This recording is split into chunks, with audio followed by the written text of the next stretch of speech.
Thanks for being here, Dean. So, from what I know, you're a YouTuber, right? Yeah. And you're basically traveling for almost now a year or something to Europe, right? Yeah, I had a break for a few months. I mean, I was in Austria for how long was it? Like 3 months, I think? Yeah, I was in Austria for 3 months. I came to Croatia for 5 weeks. Zadar, one or 2 weeks. Zagreb, 4 weeks. Then I went to Istanbul for a month.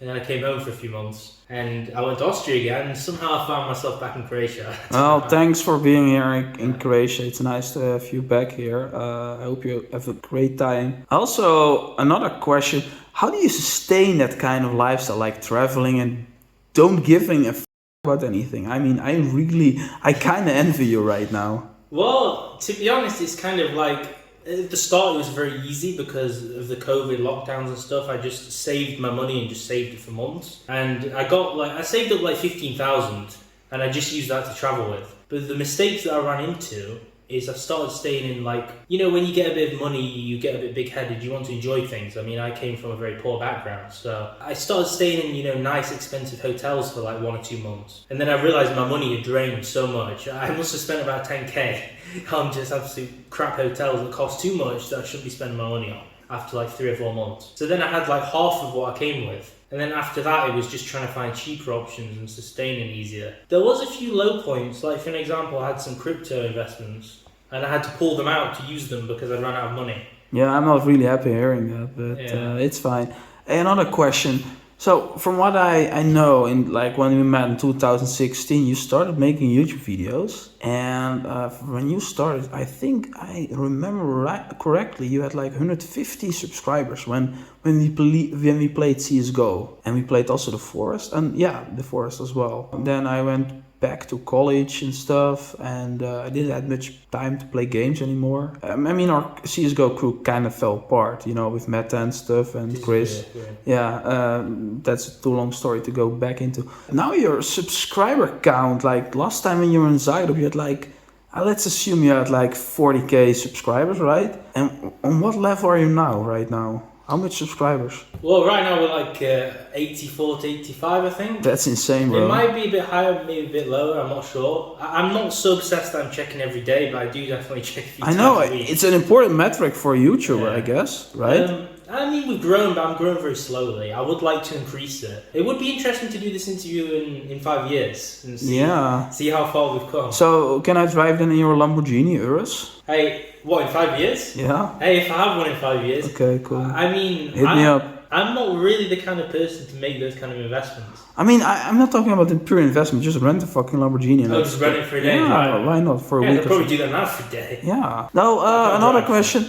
So you got like 80k subscribers. How does it bring revenue? So you're basically living up your YouTube realized gains, right? So that's basically you travel, you make videos 1 to 3 times a week, and you get paid by YouTube, right? Can you explain how that works? Do you want me to also talk about like the work schedule, how often I do things, or is that a different question? Well, I'm just curious, how do you get paid? Like example, explain to me like I'm 5. How do you get paid by YouTube? Like you're making videos about games, right? Or making some tutorials how to install a Minecraft skin. So how do you get actually paid? Do viewers pay you, or does YouTube pay you? How does it work? How does it exactly work? That would be nice if the viewers paid me too. Unfortunately, I don't really get any donations, unfortunately. But so how it works is the niche which I'm in, which I'm making the videos of, like the genre, is just Minecraft videos and games. Before it took off, I was literally trying for 2 straight years. I've been making YouTube videos since like 2008, but it was never anything seriously, just stupid home films with my friends or just meme videos that no one cares about. But I started seriously trying probably about 2017, 2018, actually putting effort in it. Because I left college and I didn't want to go to university because Smart choice. I wish I did that. I really didn't want the whole debt that I had to pay back, which would have been like 12k or something. Yeah. Which if I was doing this and made money, I could have paid back. But I wanted to do something creative in filmmaking. That was my other idea. I know, that was your ambition in 2016. Which you can still do in the future. Most directors are like in the 50s and 60s. Okay, let's get back to the question. Yeah, how do you get money? How do you get money from YouTube? You upload a video and you have to get approved into YouTube's partnership program. So how do I get applied for that? Like, So for example, if I want to start tomorrow. Yeah, well, that'd be interesting actually. Anyone used to be able to apply for it, but now you need 1,000 subscribers. 1,000 subscribers, You okay. need 4,000 hours of watch time, Okay, which is just hours people watch your videos, okay, which is surprisingly very hard to get when you make a new channel. okay. I don't know how much I make each month. It might be in the thousands of watch time, but Okay, it's interesting. very hard to just think about. I have like 1,200 videos or something, so that's how much of a library I had to build up. But yeah, you need those two to start it, and then you make an AdSense account and you link it to YouTube. AdSense is YouTube's ad revenue program, so you join it and then you can use their ads. Okay. So you link that to YouTube, you get approved first when you've got those metrics, and then they let you put ads on the videos. But they pick the ads for you based on your niche and the algorithm, so you don't have to worry about that stuff. Okay, so you don't need to tell the companies who want to place ads on your YouTube videos what kind of ads they should put, right? So, for example, high heels for ladies. I don't think it will be on your YouTube channel, right? Surprisingly, actually, I'm starting to get a few female fans. Okay, that's cool. That's cool. Not many at all. The percentage is very small, like 10-20%. So you got a lot of insight about your viewers, right? Yeah, you get demographics and metrics all on the analytics. Okay, that's so I started getting some female fans. A few of them who were actually asking me about my well-being when I was sick, which was actually quite nice. But so you got fans. That's kind of cool. A few, yeah. You don't pick the ads; they pick all the ads for you. It's kind of an automatic process where the creator can worry about the content and the videos they enjoy making, and the ads are kind of done by YouTube. But if you are in a different niche, for an example, something like financial, lawyers, e-commerce, products online, they get paid a ton of money. But something like gaming gets paid very little. Yeah, so gaming is actually the smallest niche, right? The reason why gaming's good though is because there's so many gaming fans. What you lose in profit per 1,000 views, you might make up by getting thousands more fans to watch. Because gaming YouTubers get a lot of views. And they can upload daily. Obviously, if I made a video about a travel guide, it would take me like a week to make. I know. So that's the bonus. Yeah, okay, so you can make quicker content. Yeah, and to finish that question, you just link your bank account to the AdSense, and then they just pay you each month. So basically in cash, right, on your account? Yeah, just cash into your bank account, part of your statement. We will do, after this interview, a quick rundown how much is in Kuna, but from what I've heard, you can live probably a very royal life here in Croatia, but just making videos. And you get paid more than a lawyer or doctor. That's insane. That's the attractive thing that I'm finding because... You have so much freedom. You don't have a contract with some boss who tells you what you need to do, or you don't, the responsibility is actually zero for you. Of course, there are greater risks. For example, if your YouTube channel gets banned, what often happens to YouTubers, of course, if you don't post, hot stuff or tricky stuff, you won't get banned, but it still happens. That can be another question as well. How do I avoid that? Yeah, how do you avoid it? And are you not afraid that your YouTube channel won't be removed next day? Because that will basically remove all your income, right? Never put your eggs in one basket, I guess. Yeah. What do you think about that? That's a very good question. So, first of all, what I'm going to say is, what do I actively do to avoid suspensions or bans? So the first thing is obviously follow YouTube's terms of service. I mean, that's a stupid thing to say, but it's the truth. So how I do that is, first of all, my niche, I started making gaming videos for 2 years and then realised that Minecraft was doing popular. It's a big game and it has a very long lifetime. Oh man, Minecraft, insane. I played it. I think I played it when the squid jellyfishes got released in beta. I think it was right after alpha. And I played, I think it was 2012. So it was still an underground movement. Nobody knew about it. It was beta. It was not functionally released. I was playing this game since in Dev and Alpha. Okay, that's insane. And this was before these new Minecraft YouTubers came in who know everything about the game more than me. Yeah. But they've not played it as long. Exactly. But yeah, so I started making... So you started with Minecraft, right? Yeah. And this is good because Minecraft, you'll never really run into any problems with ads because it's kind of like a family-friendly game. And it's moddable, so people can make community-made content and stuff for the game. So it has a very long shelf life, meaning it's good to keep making stuff for your channel. So that's one thing. It's kind of family-friendly, which is good. So it's good for advertisers. I also never swear in my videos. That's smart. I don't really swear in real life. I probably rarely say swear words. I guess it's just part of how I was raised. So I don't run into a problem of having to actively censor myself because it's not really usually in my language, usually anyway, which has been a plus for me because I didn't do it for any particular reason other than the fact that I just don't swear much.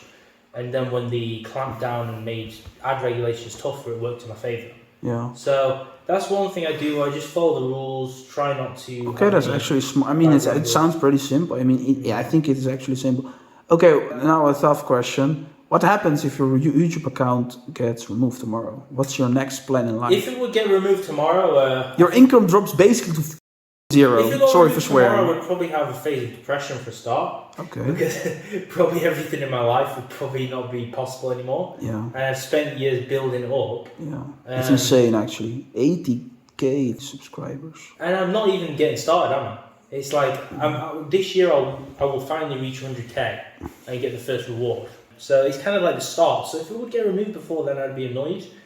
But I think I would probably pick myself back up and probably start again. Yeah, from scratch, right? Yeah, because the reason being is I actually, before I even knew you can make money off YouTube, I was doing it since I was a kid. You know, I have a passion for it. Exactly, yeah, the passion. You never started this, with a goal to make money from it. No. There's no quick rich scheme. You just did it because you liked it. Basically, you're selling something and that's your content. And you figured out which thumbnail or what kind of stuff you need to put to catch people's attention. That's really sick. I'm still learning all the time, really. Like some stuff doesn't work, some stuff pops. Through an error. Some goes viral. But you learn more than people in college. What, by doing it yourself? Yeah. Yeah. I mean, you learn more about people's behavior and marketing and... I could have gone on a university course for filmmaking, but there was no guarantee from learning about a film and what's in it that I would get a job in the film industry. Yeah. And I'd be very deeply in debt. But the thing that was attractive about YouTube is, I love making films and I thought, I want to be the director, but I also love the camera. But then when I made YouTube videos, I realized I can kind of be a one-man army and do everything myself. Even though it's not a film, you can still kind of do that. Even with video game videos, you can make something kind of cinematic and it kind of blends everything together. And I don't feel like I have a governing body that owns my life. Yeah, that's cool. You actually have so much freedom that I really envy you. We can get you started, but I know. Maybe I should. Maybe I should. But everyone will first go into the modern person who now looks at YouTube. They will go into it thinking of it as a get-rich-quick scheme. Yeah, but I never saw YouTube like that. Another question: when are you gonna, let's say, stop this insane traveling and enjoying a life you don't work? Settle down. I mean, let's say settle down and get a job, or do you actually, or are you this kind of new generation of guys and girls like refusing to work 9 to 5 and basically build your own empire, doing videos, decide when you upload the video, when you create it, what time. I feel today very sick, I will do it tomorrow. And you still hit your deadlines, the viewers are still happy, and you will actually make more and you will create more than people living a dead job. For example, at McDonald's. Hey, don't diss people at McDonald's. I go to McDonald's a lot. So. I know. Jeff Bezos also worked at McDonald's. Anyone who works at McDonald's, I know. It was I know. Really, the upload schedule. When I'm at home, I can upload a video literally every day, maybe every 2 days. I have literally run and gun, or work always mindset. When I'm traveling, I kind of maybe do it every 3 days. I don't upload as much, but I'm still actively trying to keep the channel rolling. Yeah. Because if you don't upload for like 2 weeks or more, your channel has the potential to die. Yeah. So I always make sure I've got content rolling. But it's kind of like a grind. The benefits of having a normal job is it's 9 till 5 and then you clock out. With YouTube, your mind's running all day. It's like a full day job. Okay, so it's actually tougher, right? Yeah, and also as a creative person, I think only other creative people can understand this. You always want to be doing something. If you're not working on something or making something, you can kind of get a little bit depressed. I'm not a person who gets depressed or in a deep depression, but if you're not doing something, you kind of feel like you're not being productive. So YouTube is like you're always thinking about the next idea. You're thinking about what you're going to be making tomorrow. and it's not a 9 to 5, it's a whole day. If you're not uploading, recording or editing, you're searching on YouTube for video ideas or how to grow your channel. So it's like a full process. And of course, on the other side, you are still growing your YouTube channel. You're keeping it up. You keep the engine running, baby. Yeah, I mean, obviously Austria's on the card. I'm not going to explain why. Lawrence knows the personal reasons. They offered me a visa to stay there. But Croatia's another one. Digital nomad visa. Okay, that's cool. People do. Well, you're actually a digital nomad. I mean, I think technically, technically, yes, you are. I know you are. Yeah, it's insane. What do your parents think about your YouTube adventure? Are they proud or are they skeptical? Why is my son not working? At first, they were skeptical. So this is a very challenging question, actually, because I don't really know how to explain this. So I always had intense pressure when I was a teenager, saying, mainly my mum doing this because she was kind of disappointed and she couldn't say to any of her friends that her children were doing very well. So she was under pressure and she put me under pressure because of it. So I kind of had a tough set of teen years because she was always saying to me, you're not doing anything. I had a small period where I had a bit of bullying in college, so I wanted to leave. I didn't end up leaving. They let me finish the last few weeks virtually, remotely. Yeah, so she was saying, you're going to end up, failing. Yet here you are. Which is hard because I wanted to do something which is so out of the norm at the time, especially, that she had no other reason to think that I wouldn't fail. Yeah. So I had this nagging in my ear every day that you're not doing the right thing or you should get a job, you're going to fail. And somehow, I don't know why, I managed to stay mentally strong enough to kind of phase other people out and just keep doing it. Because I always had the mindset that if I keep going, I will either fail at enjoying what I'm doing or I will never fail because I'll keep going until I succeed. Bro, you went false deep. You went if I don't continue with this life path I chose, I'm gonna fail. And I rather try it and fail and learn from it than pick the boring lifestyle, not travel, stick to a job, and that's basically it. I think you chose correct. Yeah, and now it's interesting because my mum also regrets it. She's saying like, I wish I would have believed in you, you're doing so well. And my dad doesn't really know anything about what YouTube is. He barely used a computer. He knows what YouTube is, but he doesn't know what I do. Yeah. But he knows that I'm making money because somehow I'm traveling. Yeah. So he doesn't think you're selling drugs, right? No. Okay. But he was skeptical at first. I was joking. He was skeptical first. Why is he making money? But So that's what happened. And obviously, like I said... So your mom regrets, actually, that she was complaining me and stuff. Okay. She apologized. She apologized. Okay, that's nice. She always apologizes, saying she was under pressure. So they are actually proud of you on your YouTube journey. And like I said... Are they subscribed? My mom is, and she watches them. Good. Well, she doesn't actually watch them as a fan. She just plays them for the metrics. Oh, yeah. YouTube was more attractive as well to keep going with because it meant that I could go wherever I wanted to go. So if I had to live somewhere else... That's why YouTube was good. I know. And now I have the option, with visiting you and other people because of YouTube. Yeah. Basically. Or I could never do this. I could never afford it. But YouTube changed your life, bro. Thanks for the interview. Thanks for the interview. This is amazing. I mean, I still kind of envy you. Maybe I should start also with YouTube. But I would like to do a podcast with you, though, on my channel. Yeah. It would be fun. I think we can learn from each other, man. But, again, thanks for this interview. It's really helpful, and I'm subscribed as well. I think with multiple accounts. Maybe. Yeah. No, I know that. I told you my channel. Yeah. Can you? Are we allowed to discuss the name of your channel? Yeah, you can plug the channel. The channel is The Blue Crusader, all one word. I repeated, The Blue Crusader. All one word. Cool. If you don't like Minecraft, it's probably not your cup of tea. The British say this, meaning you probably won't like it. Yeah. But hey, show your kids if you're old. Yeah. I don't know. Thanks, man.